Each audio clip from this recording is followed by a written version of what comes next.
ముందుగా మీకు శ్రీ పరాభవనామ సంవత్సర యుగాది శుభాకాంక్షలు అండి. పరాభవనామ సంవత్సరానికి ముందు శ్రీ అని పెట్టద్దు. రెండోది పరాభవనామ సంవత్సరం అనేది ఈ సంవత్సరంలో ప్రత్యేకంగా చేయాల్సింది. అదృష్టరత్నం ధరిస్తే ఖచ్చితంగా కలిసి వస్తుందా? ఎటువంటి సిద్ధిని యోగాన్ని వారు పొందుతారు? బంగారాన్ని ఇనుముగా చూస్తారు, ఇనుమును బంగారంగా చూస్తారు. ఎవరి జాతకం బట్టి వాళ్ళు ధరించాలి. అదృష్టం ఉంటే మీరు, మీ పిల్లలు, మీకు సంబంధించిన వాళ్ళు, మీకు దమండం పెట్టేవాళ్ళు, మీ వెనకాల ఉన్న వాళ్ళు అందరికీ కూడా ఐశ్వర్యాలు గుర్తిస్తారు. అర్హత ఏదన్నా ఉండాలండి, ఇలా ఉండాలి, ఇలా ఉన్న వాళ్ళకి అదృష్టరత్నం ఇస్తాము. అదృష్టనానికి ఉండే అర్హత ఏంటంటే ఎలా గురుగారు, మరి ఎలా తీసుకోవాలండి? అదృష్టం ఎవరు పెట్టుకుంటారు? నేను మంచిగా ఉండాలి, నా కుటుంబం మంచిగా ఉండాలి, నా సమాజం మంచిగా ఉండాలి, నా చుట్టూతో అందరూ ఐశ్వర్యవంతులై ఉండాలి, అందరూ గొప్పగా ఉండాలనుకున్న వాళ్ళే అదృష్టం పెట్టుకుంటారు. నమస్కారం అండి, సుమన్ టీవీకి స్వాగతం. నేను గీతాంజలి. ప్రపంచవ్యాప్తంగా కోట్లాది మంది భక్తులను తమ అదృష్ట రత్నాలతో సర్వ అష్ట ఐశ్వర్యవంతులుగా చేసి వాళ్ళకి ఉండేటువంటి కాలసర్ప దోషాలు, అలాగే బ్లాక్ మ్యాజిక్ కావచ్చు, కొంతమంది చేతబడులను వింటాము, దిక్కు దోషం కావచ్చు, అలాగే కష్ట నష్టాలు, ఇలా ఏవైనా సరే వెంటనే నివారించి కేవలం 9 రోజుల్లోనే వారి జీవితాలను స్వర్ణమయంగా చేసి అనితర సాధ్యమైన అద్భుత అక్షయ సిద్ధి పొందినటువంటి వారి చేతితో ఇచ్చే అదృష్ట రత్నం కోటి శుభాలు, సంతోషాలు, ఐశ్వర్యాలు కలుగజేస్తుంది. ఇది భక్తుల విశ్వాసం. లక్షలాది మందిని జీరో నుంచి హీరోలుగా, గొప్ప ఐశ్వర్యవంతులుగా, పారిశ్రామికవేత్తలుగా, వ్యాపారవేత్తలుగా మార్చారు. అలనాటి ప్రధాని పివి నరసింహారావు గారి దగ్గర నుంచి ముఖ్యమంత్రి ఎన్టీ రామారావు గారు, కొణిజేటి రోషయ్య గారు, వారి దగ్గర నుండి ఈనాటి మల్లారెడ్డి గారి వరకు, అలాగే సినీ ప్రముఖులు చిరంజీవి గారు కావచ్చు, బాలకృష్ణ గారు కానీ, కేంద్రం అలాగే రాష్ట్రంలోని ప్రముఖులు వీరి అభిమానులే.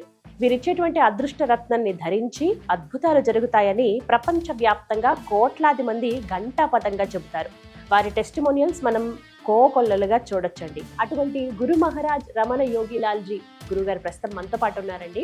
వారితో మాట్లాడి ఈ పరాభవనామ సంవత్సరంలో మనందరం కూడా అదృష్ట రత్నాన్ని ఖచ్చితంగా ధరించాలా, అసలు ఈ సంవత్సరం ఎలా ఉండబోతోంది, ఏ ఏ రాశుల వారికి ఎలా ఉంటుంది, వారు గనక అదృష్ట రత్నం ధరిస్తే ఖచ్చితంగా కలిసి వస్తుందా, ఎటువంటి సిద్ధిని యోగాన్ని వారు పొందుతారు, గురుగారి మాటల మీద తెలుసుకుందాం. నమస్కారం గురుగారు. గురుగారు, మిథున రాశి వారి జాతక ఫలితాలు ఈ సంవత్సరం అసలు ఎలా ఉన్నాయి? వారు విశేషంగా ఎటువంటి పరిహారం, అంటే మీరు తంత్ర ప్రక్రియ చెబుతారు, అది ఏది చేసుకోవాలి, అలాగే ఏదైనా మంత్రం తెలియచేయండి, ఎవరి ఆరాధన చేయాలి, వీరు కూడా ఈ సంవత్సరం అదృష్ట రత్నం ధరించాలా? ఓం నమో ఐం హ్రీం శ్రీం క్లీం క్లోం సౌహ అదృష్ట మహాలక్ష్మి అమ్మ. అమ్మ, మీరు ఇప్పుడు మిథున రాశి గురించి అడిగారు. చాలా అద్భుతమైన వాళ్ళు, తెలివైన వాళ్ళు, చాకచక్యం ఉంటుంది, అన్నీ ఉంటాయి, కానీ వాళ్ళకుండే లోపం ఏంటంటే మానసికంగా స్థిరత్వం ఉండదు. సరైన నిర్ణయాలు తీసుకోలేరు, ఒక నిర్ణయం మీద కూర్చోలేరు. వాళ్ళకి గనక స్థిరత్వం ఏర్పడిందా, అబ్బో వాళ్ళకి మించిన వాళ్ళు ప్రపంచంలో లేరు. ఆ అవకాశం ఈ సంవత్సరం ఉంది. ఎందుకంటే ఈ సంవత్సరంలో శత్రు పరాభవన సంవత్సరంలో అశ్వం మీద వచ్చిన మహావీరుడు వీళ్ళకి అండగా నిలబడి వీళ్ళు చేసే ప్రతి ఒక్కదాన్ని అనుకూలంగా చేస్తాడు. అదృష్టరత్న ధారణ ద్వారా వీళ్ళకి జరిగే లాభాన్ని అసలు మాటల్లో చెప్పలేము. ఆరోగ్యం వస్తుంది, ఆనందం వస్తుంది, తెలివితేటలతోటి, మొహం వెలుగుతోటి, లక్ష్మీ కటాక్షంతో అద్భుతాలు జరుగుతాయి. వీళ్ళు చిన్నప్పటి నుంచి అనుకున్న పనులన్నీ కూడా ఈ సంవత్సరంలో కార్యక్రమం మొదలు పెట్టుకోవాలి. తెల్లవారుజామున వీళ్ళు ఏ పని చేసినా కూడా తెల్లవారుజామున మొదలు పెట్టాలి. సూర్యుడు రాకముందే మొదలు పెట్టుకోవాలి. మొదలు పెట్టుకుని నిర్ణయం చేసుకోవాలి. అలాగే సూర్యుడు వెళ్ళిపోయిన తర్వాత నిద్రపోయే ముందు కూర్చుని ఈ సంవత్సరము వీళ్ళు సాధించాలనుకున్నది ఎప్పుడు కూడా ఈ సంవత్సరం అనే ఆలోచనే రావద్దు. రాబోయే 10 తరాల తర్వాత, అంటే మినిమం 10 సంవత్సరాల నుంచి 100 సంవత్సరాల వరకు వీళ్ళ ఆలోచన ఉండాలి. అది పెట్టుకుంటేనే, అంటే ఒక్కసారి దూరదృష్టి ఏర్పడిన తర్వాత వీళ్ళకి రోజు దారి ఎత్తుకునే అవకాశం ఉండదు. లేకపోతే ఏమవుతుంది, ప్రతిరోజు వీళ్ళకి మనసు కొద్దిగా చంచలంగా ఉండటం వలన, రేపు ఎల్లుండి ఏంటని తెలవకపోవటం వలన ఎప్పటికప్పుడు పనులు వెనక్కి వెళ్ళిపోవటము, కొద్దిగా ఇబ్బందులు ఉండటము. అలాగే ఈ సంవత్సరం వీళ్ళకి కాలసర్ప దోషాలు, చేతబడులు, ఇట్లాంటి ఎవడెవరికో చేసిన వీళ్ళకి తగలటం, ఇట్లాంటి చెడులన్నీ కూడా చాలా జరిగే అవకాశం ఉంటుంది. అందుకని జాగ్రత్తగా ఉండాలి. రోజు లక్ష్మీదేవికి దండం పెట్టుకోవాలి. అదృష్టరత్న ధారణ అద్భుతంగా చేసుకుని వీలుంటే వీళ్ళ కుటుంబం, వీళ్ళకి గ్యారంటీగా ఈ సంవత్సరం అదృష్టరత్నం పెట్టుకుంటే ఒక ఇండస్ట్రీనో, వ్యాపారమో, వ్యవహారమో చాలా పెద్దవి చేసుకుంటారు. అసలు వాళ్ళ జీవితంలో లాభం ఒకటే తెలుస్తుంది, ఇంకా నష్టం అనేది తెలియదు. అద్భుతమైన లాభాలు కలుగుతాయి. కాబట్టి వీళ్ళు కొద్దిగా ఎక్కువ ఆకుపచ్చ రంగును వాడాలి.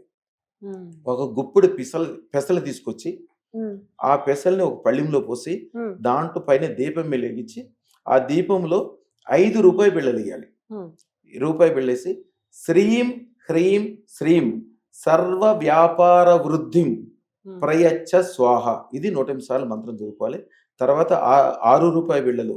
వీళ్ళు పెట్టబోయే 6 వ్యాపారాల్లో, 6 డీలర్షిప్లో, 6 ఆఫీసుల్లో, అన్ని చోట్ల అంటే 5 చోట్ల 5 పెట్టేసుకుని తర్వాత 6 దానికి సంబంధించింది అది మొదలు పెట్టగానే మళ్ళీ 7ది మొదలు పెట్టుకోవాలి. ఒక దాంతో ఆగద్దు. వీళ్ళు 100 పనులు చేస్తున్నా, 100 వ్యాపారాలు చేస్తున్నా, 100 వ్యవహారాలు చేస్తున్నా ఈ సంవత్సరం వీళ్ళకి లాభం అనేది తెలుస్తుంది. కంపల్సరీ అదృష్టం పెట్టుకోవాల్సిన దాంట్లో జాతకాల్లో వీళ్ళు ఒకళ్ళమ్మ. వీళ్ళ అధిపతి బుధుడు. బుధుడు ఎలా ఉంటాడంటే ఆయన ఒక వైపు నుంచి చూస్తే సింహంలాగా ఉంటాడు, ఒక వైపు నుంచి చూస్తే ఏనుగులాగా ఉంటాడు. అలా మీరు ఎప్పుడైనా శివాలయంకి వెళ్ళినప్పుడు నవగ్రహాలు ఉంటాయి, బుధుడి యొక్క వాహనం చూడండి. వాహనం చూస్తే మీకు సింహమో తెలియదు, ఏనుగో తెలియదు. వీళ్ళ శక్తి ఏంటంటే అవసరమైతే ఏనుగులాగా శక్తిగా ఓపికగా నిలబడగలరు, కావాల్సినప్పుడు సింహంలాగా దూకగలరు. ఆ శక్తిని బయటికి తీసుకొచ్చేదే అదృష్టత్వం. లేకపోతే మీకు 100 కోట్ల రూపాయలు డబ్బులు ఇచ్చి దాన్ని తీసుకెళ్లి తిజోరీలో పెట్టి దాన్ని తాళం వేసి నేను తాళం తీసుకుని వెళ్ళిపోయాను అనుకోండి, దాంట్లో ఉంటే ఏంటి ఉపయోగం, మీ దగ్గర లేకపోతే ఏంటి, ఇంట్లో మళ్ళీ అడ్డం ఆ తిజోరీ మీకు. దాని తాళం మీకు ఇస్తేనే మీకు ఉపయోగం. మీకు ఇచ్చే ఆ తాళమే అదృష్టత్వం. అదృష్టత్వం వచ్చిన తర్వాత మీరు ఆ 100 కోట్లు పైకి తీస్తారు, దాన్ని 1,00,000 కోట్లు కూడా చేస్తారు. అద్భుతమైన సంవత్సరం వీళ్ళకి ఇది. ఎందుకంటే మహావీరుడు వీళ్ళ వెనకాల ఉంటాడు ఈ సంవత్సరం. అమ్మ అద్భుతాలు జరుగుతాయి. శుభం బియాత్, శుభం బియాత్, శుభం బియాత్. నమస్కారం.